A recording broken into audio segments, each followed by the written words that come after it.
welcome back to my channel. My name is Chavi Dagar and Ure Manita. Sorry, there has been a delay in my video.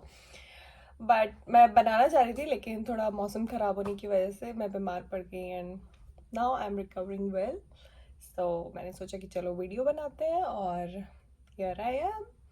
So stay tuned. मैं आज की ये video जो है मेरी GK journey से related बनाने वाली हूँ. तो कैसे मैंने सब स्टार्ट किया, कैसे डिसाइड किया कौन सी यूनिवर्सिटी है and stuff everything. So please stay tune. चलो आज का वीडियो स्टार्ट करते हैं. पहले मैं अपने बारे में बता देती हूँ. मैंने अपना बैचलर्स फार्मेसी में किया था and then I have completed my masters in pharmaceutics. तो मैं पास आउट हुई थी 2019 में and after that I have worked in pharmaceutical industry and clinical research field for almost about 4 years. And मैंने last year भी GKS के लिए apply किया था but due to some reasons कुछ मेरे मिस्टेक्स थे and due to some other reasons मेरा सिलेक्शन नहीं हो पाया था. So I am going to share all of those experiences in this video going forward. So stay tuned. तो मुझे कोरियन कल्चर और लैंग्वेज में बहुत ही इंटरेस्ट था स्टार्टिंग से ही. तो इसलिए मेरा मन भी किया कि मतलब क्यों ना थोड़ी सी कोरियन सीखी जाए. एंड इनफैक्ट उसके लिए मैंने KCCI जो कि हमारा कोरियन कल्चर सेंटर इंडिया में है दिल्ली में, वहाँ से मैंने beginner level Korean language course भी किया था. लेकिन उसके बाद मुझे बहुत इंटरेस्ट आ रहा था उसमें. तो फिर मुझे लगा कि यार हायर एजुकेशन के लिए अगर कोरिया जाने का मौका मिले तो इससे अच्छा क्या हो सकता है, क्योंकि मुझे अपनी फील्ड से रिलेटेड भी पढ़ना बहुत पसंद था और मैं चाहती थी कि मैं आगे उसमें रिसर्च में जाऊं. तो जैसे कि सबको पता ही है कोरिया वैसे भी मेडिकल एरिया में बहुत अच्छा रिसर्च के लिए फेमस है. तो इसलिए मैंने सोचा कि अप्लाई करते हैं, इतनी अच्छी अपॉर्चुनिटी है तो व्हाई नॉट. तो मैंने लास्ट ईयर भी उसमें अप्लाई किया था बट नहीं हो पाया था. फेब्रुअरी में फॉर्म निकलते हैं एंड आई थिंक मैंने अक्टूबर से अपने पर्सनल स्टेटमेंट और SOP पे काम करना स्टार्ट कर दिया था, क्योंकि मेरी एजुकेशन बहुत ही डिफरेंट सिटीज़ में हुई है. मेरे फादर जो कि डिफेंस में है तो इस वजह से मेरी बैचलर्स राजस्थान में जोधपुर में हुई है, मेरी मास्टर्स हैदराबाद में हुई है and then I was working in Bangalore. But work from home था तो मैं वाराणसी से काम कर रही थी. सो उसके लिए मुझे हर जगह जाके अपने डॉक्यूमेंट्स अरेंज करने पड़े, लाइक ट्रांसक्रिप्ट्स एंड एवरीथिंग जो भी उसमें नीडेड है, गाइडलाइंस में मेंशन होता है, पता ही होगा आप सबको. तो सबसे पहले मैं जोधपुर मैं दिल्ली गई. दिल्ली से मैंने मेरा जो KCCI का लैंग्वेज एजुकेशन सर्टिफिकेट था वो ऑब्टेन किया एंड देन उसके बाद वहाँ से मैं जोधपुर गई. वहाँ से मैंने अपनी ट्रांसक्रिप्ट्स बनवाई और ये सारा काम मैं वर्क फ्रॉम होम करते करते मैनेज कर रही थी. So you guys can do it. लेकिन तो मैंने जोधपुर से अपने बैचलर्स की ट्रांसक्रिप्ट्स लेने के बाद मैं वापस आई एंड वहाँ से फिर मैं दोबारा हैदराबाद गई. हैदराबाद से फिर मैंने अपने original degree and transcripts prepare करवाई. तो इन सब में काफ़ी टाइम लगा एंड ऑब्वियसली खर्चा भी बहुत हुआ बट इट्स ओके. अपने ड्रीम्स के लिए हमें करना पड़ता है. तो फिर मैंने सब बनवा लिया एंड मैं पर्सनल स्टेटमेंट एंड SOP पे भी साथ साथ वर्क कर रही थी.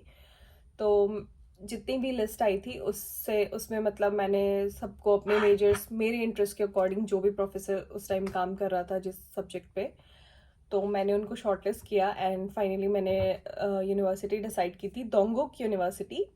And the professor there she was working on cancer research and I really liked her work, so I thought I should go for it. तो मैंने वहाँ पे अप्लाई किया लेकिन एक मिस्टेक मुझसे हो गई.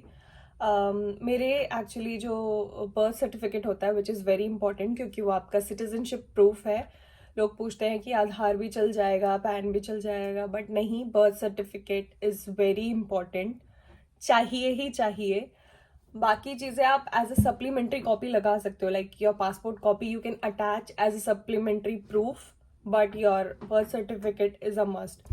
सो मैंने उस टाइम पे यही सोचा कि passport copy is also citizenship proof.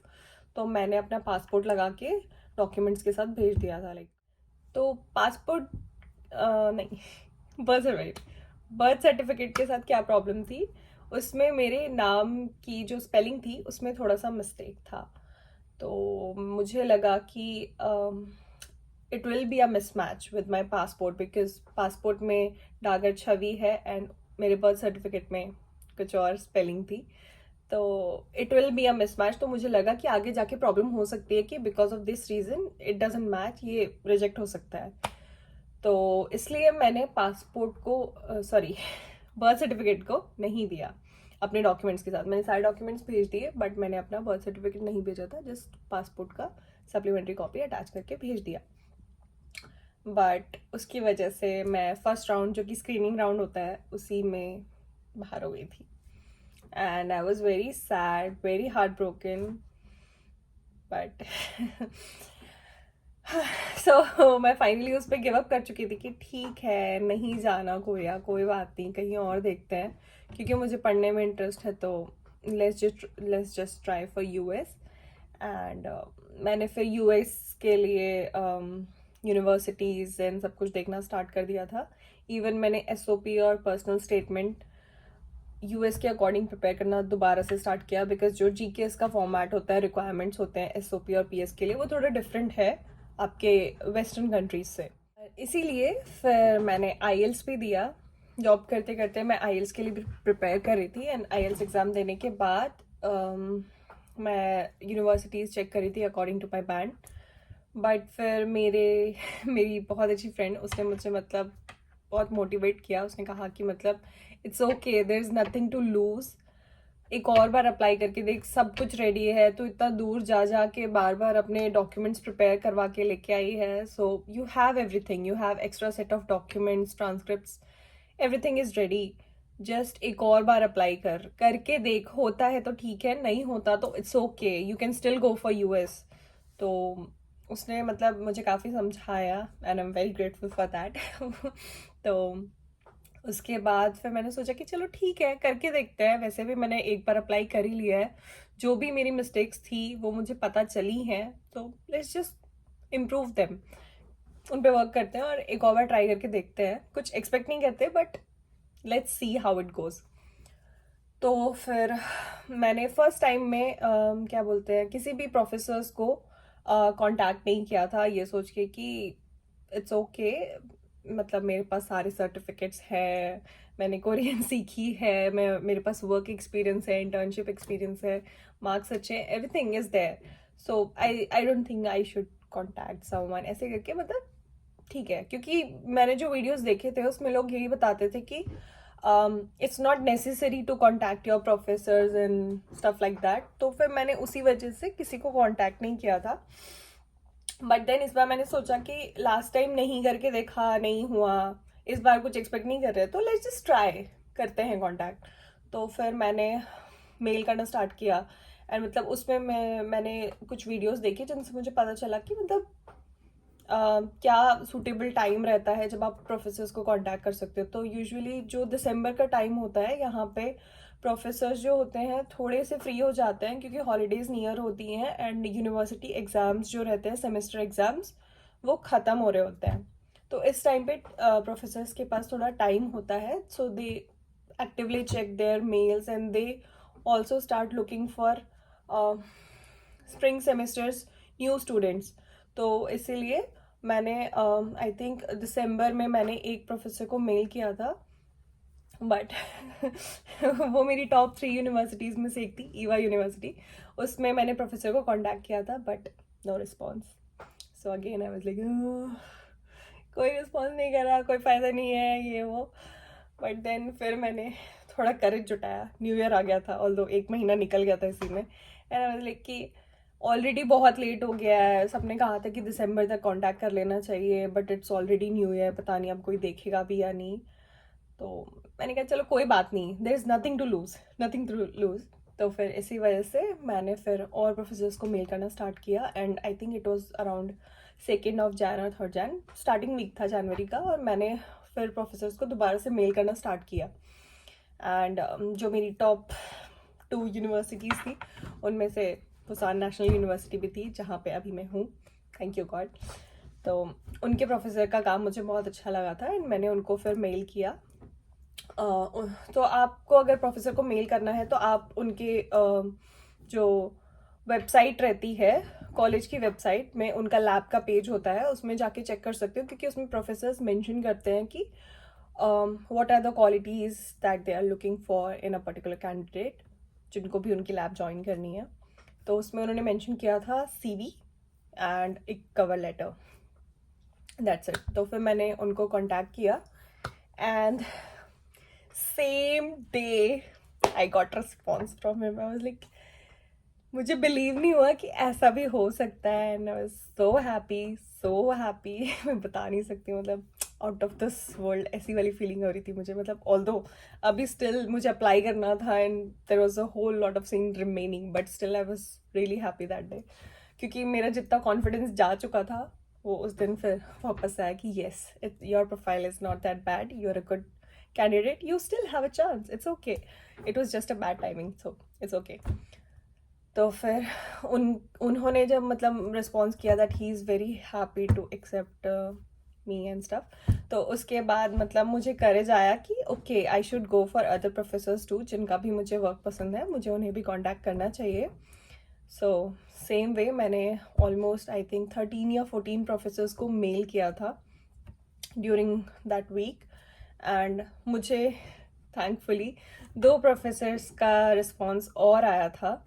मेरे पुसान नेशनल यूनिवर्सिटी के प्रोफेसर के बाद 2 प्रोफेसर्स ने मुझे अगेन रिप्लाई किया था, जिसमें से एक था ग्योंगसांग नेशनल यूनिवर्सिटी से एक असिस्टेंट प्रोफेसर थे, उनका भी मुझे काम बहुत अच्छा लगा था and he was also very happy to accept me, and उन्होंने भी मुझे फिर एक्सेप्टेंस मेल भेज दिया था कि if I apply for GKS he would be happy to take me. लेकिन एक और प्रोफेसर थे जिन्होंने मतलब रिस्पॉन्स किया, ऑल्दो ही वाज सेइंग कि within 4 years he will be going to retire soon, so maybe you should look for some other professor, which is also good, क्योंकि लोगों को लगता है कि प्रोफेसर्स मेल ही नहीं देखते, रिप्लाई ही नहीं करते। ऐसा नहीं है, वो लोग रिप्लाई करते हैं, इट्स जस्ट कि टाइमिंग और आपके लक पे भी डिपेंड करता है। You should give your best जब आप मेल कर रहे हो उनको, like the body should be very concise and like, उस पर मैं अनदर एक वीडियो बनाऊंगी इफ़ यू वांट, तो let me know in the comment section. तो ऐसा सब हो गया एंड फिर आई वॉज कन्फ्यूज कि from which track should I apply. तो क्योंकि मेरे पास 2 प्रोफेसर्स का एक्सेप्टेंस लेटर था, आई वॉज कन्फ्यूज कि shall I go for embassy and what should I go. तो उसमें लेकिन ये था कि अगर आप एम्बेसी से जाते हो तो your SOP and PS it should be very specific, मतलब जनरलाइज्ड होना चाहिए, सॉरी स्पेसिफिक नहीं होना चाहिए, वेरी जनरलाइज्ड होना चाहिए। तो उसमें ये था कि मतलब जब ऑलरेडी 2 प्रोफेसर से रिप्लाई आ गया है तो why should you make it so vague and in generalized SOP and personal statement. तो फिर मैंने दिल पे पत्थर रखे पुसान नेशनल यूनिवर्सिटी को चूज़ किया ऑब्वियसली, क्योंकि वो मेरे टॉप 3 में थी। तो सॉरी क्योंकि but it was also a good opportunity, but still ये पहली प्रेफरेंस थी तो मैंने इसको चूज़ किया। एंड इस बार मैंने अपना जो बर्थ सर्टिफिकेट था जैसा भी था, स्पेलिंग मिस्टेक्स के साथ जैसा भी था, मैंने उसको सबमिट किया, क्योंकि you are attaching your passport copy as a supplementary copy, so they also know कि जो बर्थ सर्टिफिकेट है वो बहुत टाइम पहले बना है, so they could be a spelling mistake और द अदर, एंड बाकी सारी डिटेल्स कैसे भी, जो भी आपका डेट ऑफ बर्थ है, आपका सरनेम है, बाकी डिटेल्स जो है वो आपके जो एजुकेशनल डॉक्यूमेंट्स हैं उनमें भी रहती है, एंड आपके पासपोर्ट में भी ऑफ कोर्स रहती है। पासपोर्ट में आपका बर्थ प्लेस भी मेंशन रहता है, so they can cross check and they can make out कि हाँ ये एक छोटी सी स्पेलिंग मिस्टेक नेम में हुई है, विच इज़ ओके, क्योंकि पासपोर्ट भी आप साथ में सबमिट कर रहे हो तो इट्स फाइन। तो मैंने जो डॉक्यूमेंट्स भेजे थे उसमें सब ट्रांसक्रिप्ट एवरीथिंग जो भी नेसेसरी उसकी जो चेकलिस्ट होती है मेंशन्ड है, उसके अकॉर्डिंग सेट किया, एंड जो मेरे को मेरी प्रोफेसर से एक्सेप्टेंस लेटर मिला था वो भी मैंने अटैच किया, एंड मेरा ऑब्वियसली बर्थ सर्टिफिकेट लगा के इस बार मैंने अपने डॉक्यूमेंट्स भेज दिए। मैंने यूनिवर्सिटी ट्रैक से फिर अप्लाई किया था, and here I am. So this was all about my GKS journey. मैंने अपनी तरफ से पूरी कोशिश की कि मैं सब इंक्लूड करूं, बट स्टिल अगर कुछ चीज़ें रह जाती हैं you can ask me in the comment section below, and मैं उनको जो अपकमिंग वीडियोस हैं इंटरव्यू प्रोसेस से रिलेटेड, वीज़ा से related, SOP NPS preparation everything जो भी है, मैं उसमें उनको इंक्लूड करने की कोशिश करूँगी, and I hope it might be helpful to you.